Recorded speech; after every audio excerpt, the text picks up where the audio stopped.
Assalamualaikum warahmatullahi wabarakatuh. Perkenalkan, nama saya Indah Lailatul Adia. Saya di sini akan menjelaskan tentang sistem metabolisme. Yang pertama, apa itu metabolisme?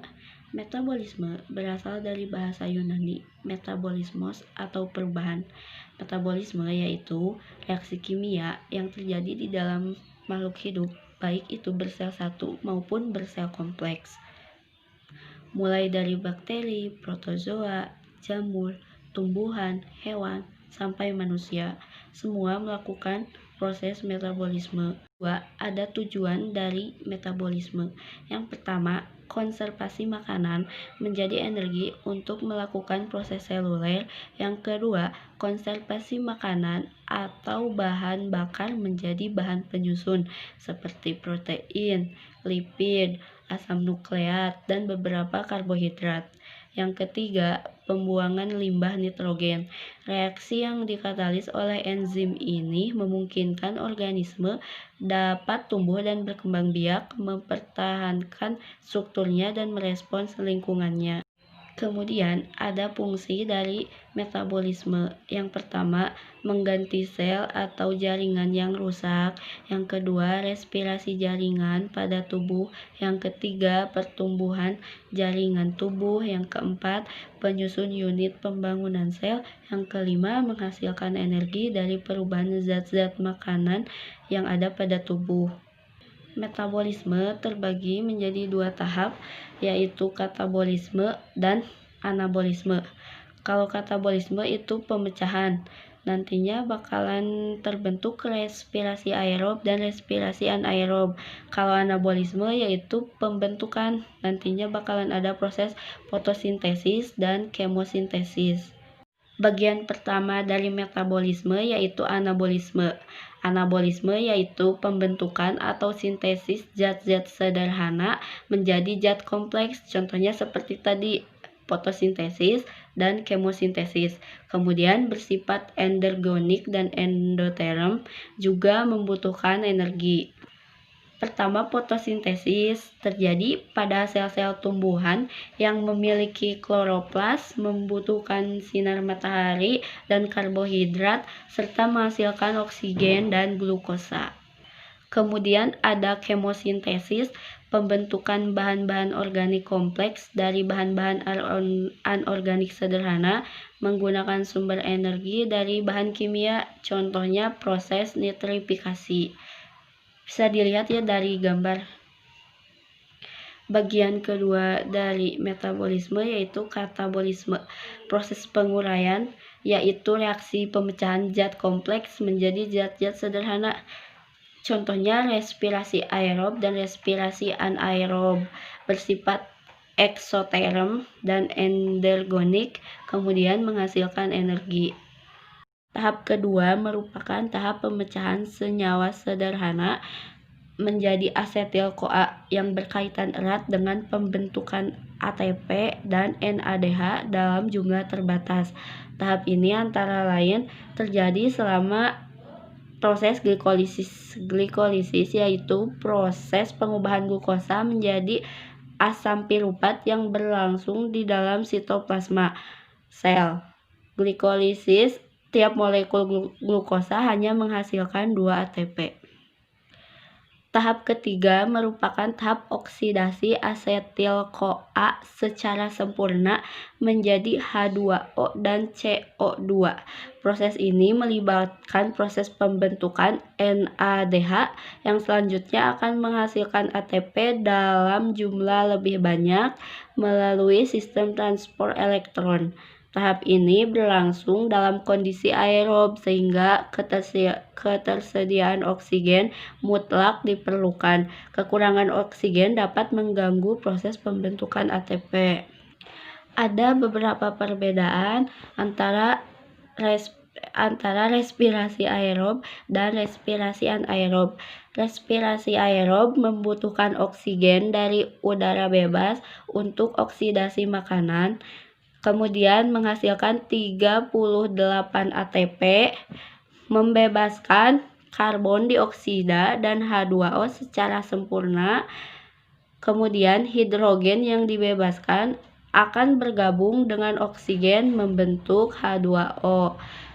Kalau respirasi anaerob itu tidak membutuhkan oksigen, menghasilkan hanya 2 ATP dari tiap-tiap tahapannya, tidak sempurna memecah glukosa menjadi CO2 dan H2O, kemudian hidrogen akan bergabung dengan produk antara asam piruvat atau asetildehida membentuk asam laktat dari etanol. Assalamualaikum warahmatullahi wabarakatuh. Saya Nurizda Arifa, MPN 185040065, ingin menjelaskan tentang sistem metabolisme. Di sini ada enzim. Nah, peranan enzim dalam metabolisme. 1. Semua reaksi metabolisme membutuhkan enzim sebagai biokatalisator. Nah, kedua, enzim adalah suatu katalis. Kemudian, enzim mempunyai ciri-ciri, yaitu mempercepat reaksi dengan memperkecil aktivitas. Kedua, tersusun atas protein. Ketiga, reaksi bolak-balik atau reversible. Keempat, bekerja spesifik terhadap substrat karena memiliki sisi pengikat spesifik. Kemudian, kelima, bekerja cepat. Keenam, kerja enzim dipengaruhi oleh lingkungan. Berikutnya, faktor yang mempengaruhi enzim. Nah, faktor yang mempengaruhi enzim ada pH, suhu, dan inhibitor atau zat penghambat. Nah, di pH itu enzim bekerja optimal pada pH tertentu. Jadi, tingkat keasaman pH sangat mempengaruhi kerja enzim. Nah, kemudian ada suhu. Suhu tinggi dan rendah mempengaruhi kerja enzim. Pada suhu rendah akan mengalami koagulasi, pada suhu tinggi akan mengalami denaturasi. Kemudian ada inhibitor atau zat penghambat. Pada inhibitor mempunyai struktur mirip substrat dan dapat bergabung dengan reaksi enzimatik yang merusak aktivitas enzim. Berikutnya ada metabolisme karbohidrat. Di metabolisme karbohidrat mencakup penguraian katabolisme, sintesis anabolisme, dan perubahan bentuk karbohidrat dalam tubuh organisme.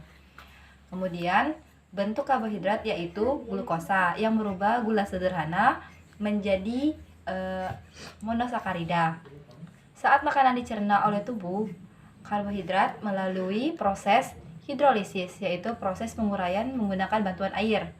Kemudian pencernaan karbohidrat dengan cara menguraikan senyawa sederhana menjadi senyawa sederhana monosakarida. Ketika makanan dikunyah dalam mulut bercampur dengan air liur mengandung enzim menjadi maltosa yang dalam bentuk 3-sampai gugus glukosa. Setelah makanan ditelan dan masuk ke lambung, makanan bercampur dengan getah pankreas. Hasil akhir dari metabolisme karbohidrat adalah senyawa gula dalam bentuk fruktosa, glukosa, monosakarida, dan monasa. Kemudian senyawa ini diabsorpsi melalui dinding usus dan akan terbawa oleh hati dan darah. Nah, selanjutnya ada metabolisme protein. Di metabolisme protein merupakan proses kimia dan fisik mencakup pada perubahan anabolisme protein menjadi asam amino dan penguraian katabolisme asam amino pada protein. Kemudian asam amino yang tersebar melewati darah dan masuk ke dalam jaringan tubuh akan disintesis kembali menjadi protein. Ini berfungsi untuk mempertahankan fungsi sel-sel yang berfungsi yang masih normal. Kemudian asam amino tidak dapat disimpan pada manusia. Jika jumlah asam amino lebih atau kurang sumber energi lainnya, tubuh akan menggunakan asam amino dalam sumber energi.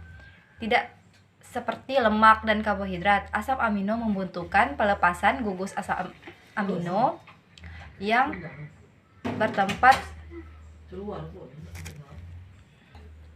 Tidak seperti lemak dan karbohidrat, asam amino membutuhkan pelepasan gugus amino yang bertempat di deaminasi nitrogen asam amino di dalam asam amino.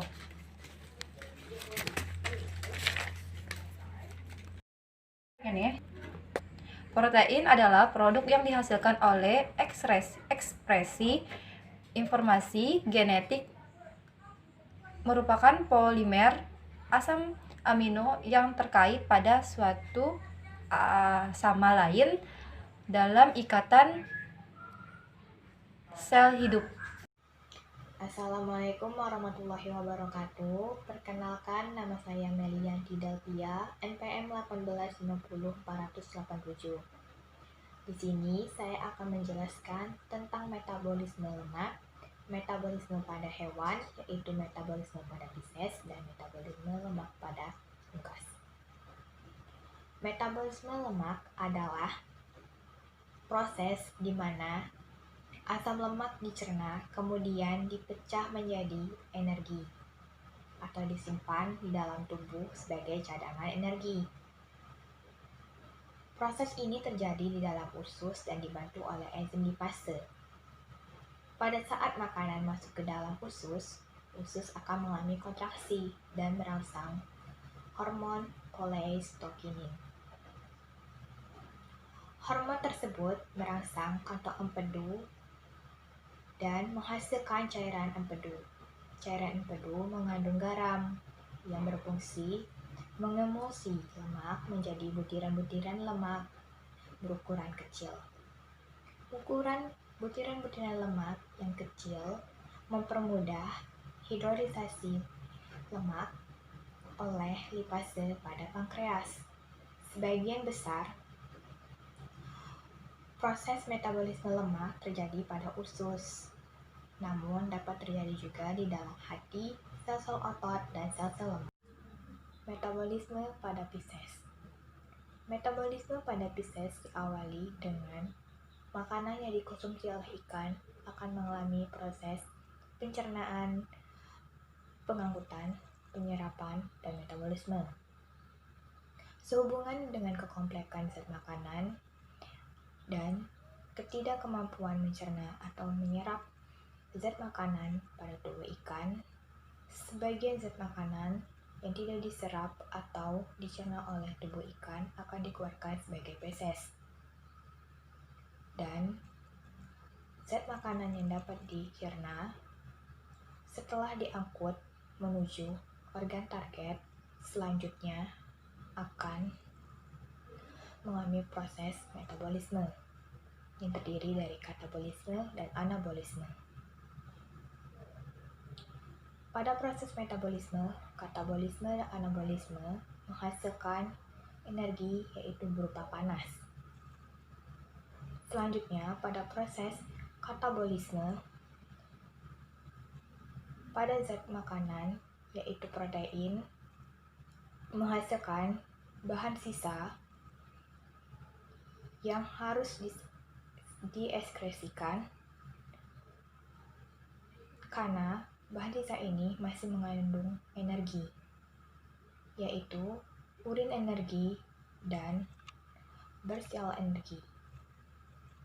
Energi bebas yang dihasilkan oleh metabolisme selanjutnya akan digunakan sebagai basal metabolisme dan voluntary activity. Setelah kedua energi ini terpenuhi, selanjutnya sisa dari energi tersebut dapat digunakan untuk pertumbuhan.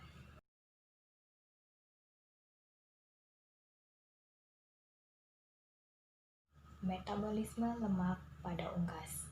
Metabolisme lemak pada unggas adalah proses asam lemak yang diubah atau digunakan untuk energi, reproduksi telur, atau disimpan sebagai lemak tubuh.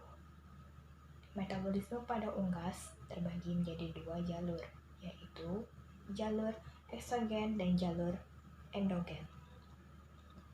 Jalur eksogen berasal dari sintesis lemak pakan yang dikonsumsi lalu diserap oleh enterosit Mukosa usus halus membentuk asam lemak dan kolesterol. Sedangkan endogen berasal dari perubahan karbohidrat yang berlebihan oleh hati menjadi asam lemak.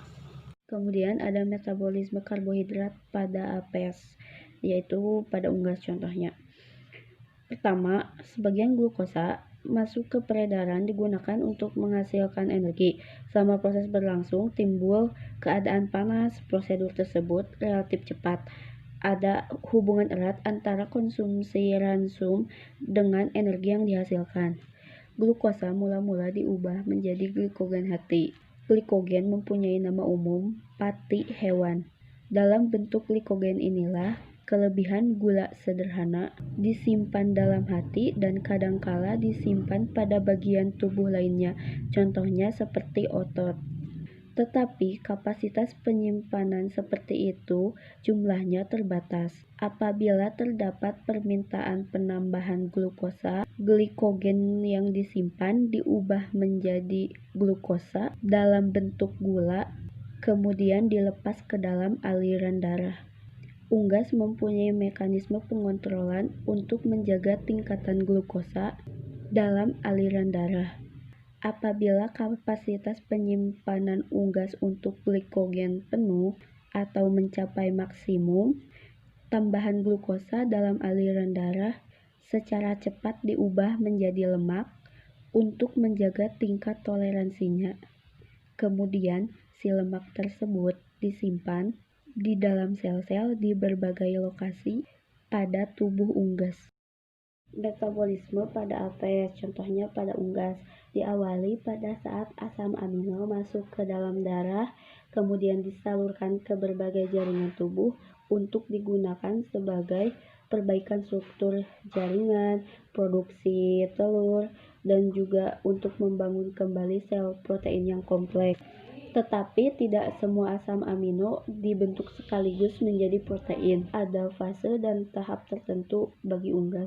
Assalamualaikum warahmatullahi wabarakatuh. Nama saya Sri Safitri, NRP 1850404118. Saya akan menerangkan metabolisme mamalia, proses metabolisme pada rumensia sapi, metabolisme karbohidrat, perubahan karbohidrat piruvat dalam rumen, perubahan asam piruvat menjadi folit fatty acid, faktor-faktor yang mempengaruhi folit fatty acid di dalam rumen. Metabolisme glukosa, fungsi metabolisme glukosa pada rumensia, dan metabolisme lemak pada rumensia.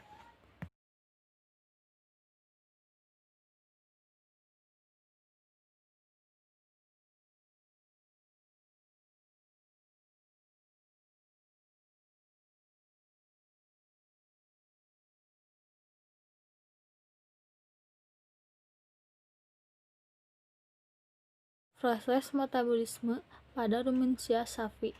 Ya, saya akan menjelaskan fungsinya dulu. Proses metabolisme pada rumensia sapi yaitu esofagon, saluran organ penghubung antara rongga mulut dan lambung. Di saluran ini, makanan tidak dapat memproses pencernaan makanan. Di tahap selanjutnya adalah rumen atau perut besar. Makanan akan masuk ke rumen atau perut besar. Disinilah proses pencernaan dengan bantuan mikroba atau bakteri. Makanan dicerna hingga menjadi bubur. Mengaduk dilakukan oleh dinding rumen. Makanan akan kembali ke mulut pada saat sapi istirahat. Makanan akan kembali ke mulut dan dikunyah kembali. Setelah dikunyah makanan untuk kedua kalinya, makanan akan masuk ke dalam retikulum. Dalam retikulum ini, makanan akan kembali mengalami fermentasi dengan bantuan bakteri anaerob dan protozoa. Di dalam perut ini terjadi proses absorpsi dan penyaringan benda asing yang masuk bersama makanan sehingga tidak masuk ke omasum. Akan menuju ke omasum. Dalam omasum, makanan dicerna dengan bantuan enzim pencernaan. Selanjutnya, makanan akan masuk ke obomasum. Di dalam obomasum inilah yang disebutkan dengan lambung. Inilah makanan dicerna dengan bantuan enzim pepsin yang dihasilkan oleh obomasum. Dan proses selanjutnya akan menuju ke usus halus dan anus. Setelah makanan halus dari obomasum makanan, kemudian didorong masuk ke dalam usus halus. Di organ inilah sari-sari makanan diserap dan diedarkan ke seluruh tubuh. Selanjutnya, ampas atau sisa makanan dikeluarkan melalui anus. Perubahan asam piruvat menjadi folit fatty acid. Asam piruvat yang dihasilkan akan diubah menjadi folit fatty acid dan karbon tetraksida. Hasil fermentasi karbon dioksida dan karbon tetraksida akan diserap juga melalui dinding rumen ke darah dan dikeluarkan melalui pernapasan sendawa dan urin. Oke, selanjutnya faktor-faktor yang mempengaruhi folit fatty acid di dalam rumen, yaitu ada 6. Yang pertama, makanan serat yang tinggi dalam ransum akan produksi lebih banyak asam aseta daripada profinat, sehingga lebih sesuai untuk ternak sapi perah. Makanan biji-bijian yang tinggi dalam ransum akan memproduksi dengan kadar lemak tinggi, lebih banyak profinat, dan sesuai ini dengan ternak untuk bertujuan menghasilkan daging sapi potong. 3. Rasio antara konsentrat dan hijauan pakan. 4. Bentuk fisik atau ukuran vertikal pakan. 5. Jumlah instak atau konsumsi. Dan 6. Frekuensi pemberian pakan. Metabolisme glukosa. Glukosa dicerna atau difermentasi di retikulen. Gluconeogenesis terutama di hati dan di ginjal sangat sedikit terjadi. Glukosa dari ruminan adalah 40-60% berasal dari protein, 20% dari protein, asam amino yang diserap dari saluran pencernaan, dan sisanya 20% dari folit fatty acid, rantai cabang, asam laknat, dan gliserol. Fungsi metabolisme glukosa pada rumensia. Sumber utama energi terutama di sel saraf, terutama energi di jaringan saraf, terutama di otak dan sel-sel darah merah.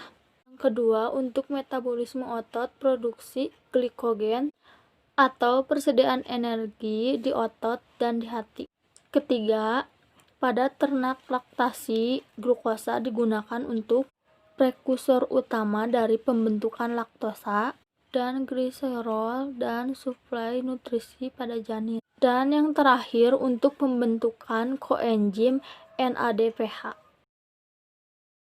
Metabolisme protein pada rumensia yaitu secara kuantitatif protein mikrokombia mempunyai peranan penting karena 47-77% dari N yang ada dalam rumen berada dari protein dalam bentuk protein mikroba. Merupakan sumber nitrogen utama dan penting untuk sanitasi protein mikroba. Dan yang terakhir, metabolisme lemak pada rumensia. Proses hidrogenasi, perubahan lemak tak jenuh menjadi jenuh, dan mengakibatkan susunan tubuh sapi menjadi padat.